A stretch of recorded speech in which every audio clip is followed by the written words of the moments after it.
At this point, Forge is absolutely vital to Halo's existence. It was introduced in the Halo 3 days, if you can even believe that, because that was so long ago. And yeah, at this point, it's just basically the bread and butter of Halo. Years after Halo Infinite's release and the campaign is kind of irrelevant at this point, Forge is kind of that thing that just pumps out new content, constantly making things at least somewhat relevant. And what's good for 343 Industries' sake is that they really don't have to put any work into it. They just kind of have to provide the tools and the community will make these maps. But the problem with 343's approach is that it seems they're really not supporting or at least giving like a thanks or an attaboy to these creators at all. And maybe that by itself doesn't sound that bad because they really don't owe these creators anything, right? Well, actually, they are actually using a lot of these creators' maps and custom games and creations in the actual, like, matchmaking rotation. So that is a problem. And that has actually pushed, from what I can see, is Halo's biggest forging community today to basically quit forging altogether. This was a post on X just 2 days ago, and this is by the Forge Falcons. So this is called Our Feelings Regarding Halo and Forge. It is kind of a lengthy post, but they kind of sum up their frustrations with all of this. So they say there is no reason forgers should still be getting no meaningful compensation. They say none of us ever started making things in the hopes we would get compensated and have never expected it, and to our knowledge not a single forger in the community has. But to see your hard work in promotional material for a game plastered all over in-game and featured in matchmaking, and to not receive even a simple sincere thank you or anything to make us feel appreciated beyond marketing events for the game, it is just an odd feeling. So yeah, 343 isn't just using these creations, they're like promoting the game itself by showing off these creations, almost like as if it's their own. So they go on to say the way the community is viewed and treated in regards to forgers needs serious work to be a really fun, collaborative, and a reward-feeling experience, as in our experience. It just feels very one-sided on the forgers throughout the entire process, even down to decision-making on a feature or how an experience plays, for example, and it just makes the experience working on it for matchmaking unfun when it should be the complete opposite. Yeah, I mean, I know Halo isn't the only game to maybe not have a collaborative process when it comes to the game itself and the modding community, because I mean, Forge is kind of like Halo modding. But really, nowadays, modding is such a big feature in games that I think games are kind of growing wise to the fact that they do need to support these community members that are keeping their game alive by creating these mod creations. Again, in this kind of unique case, Forge being the modding of Halo. I know that, like, for example, I believe Fortnite actually does this fairly well. They actually pay their creators in a certain way. I'm not really exactly sure how, but I know you can make money doing that. And yeah, there's just an overall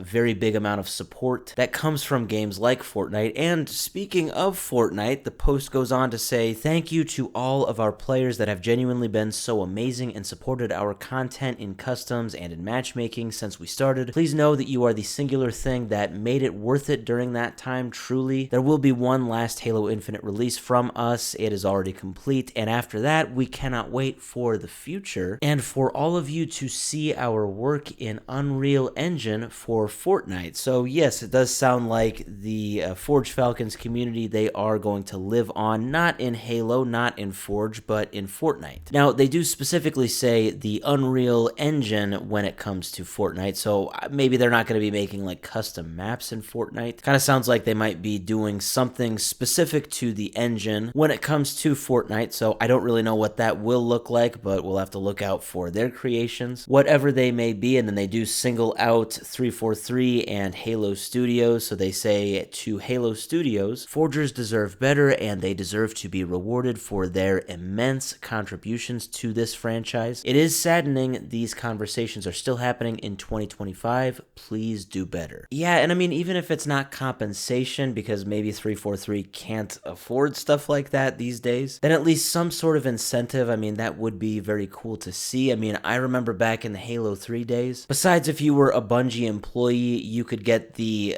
flaming helmet only if you were like a special creator of some sort, like if you had like a really crazy clip, like the dude that got killed by the traffic cone in the map The Pit. I don't know if anybody remembers that or knows what I'm even talking about, but like that person got like the flaming helmet. And so anyway, yeah, like some big forgers who made like really good custom maps that were featured in matchmaking, I remember that they got the flaming helmet like attachment. Just, you know, something like that I think would be great for 343. Clearly they have a problem that is not going away, and that problem has to do with probably their biggest feature. This is very clearly a huge problem if they want Halo to continue to be relevant. I mean, in the grand scheme of things, we all know that Halo has kind of lost its relevancy overall. Brings a tear to my eye to say that because, man, do I love Halo. But if there is something keeping it alive, it's got to be these community creations. And, well, it would seem from the biggest community group of forgers that 343 Industries definitely needs to fix the way that they address these communities.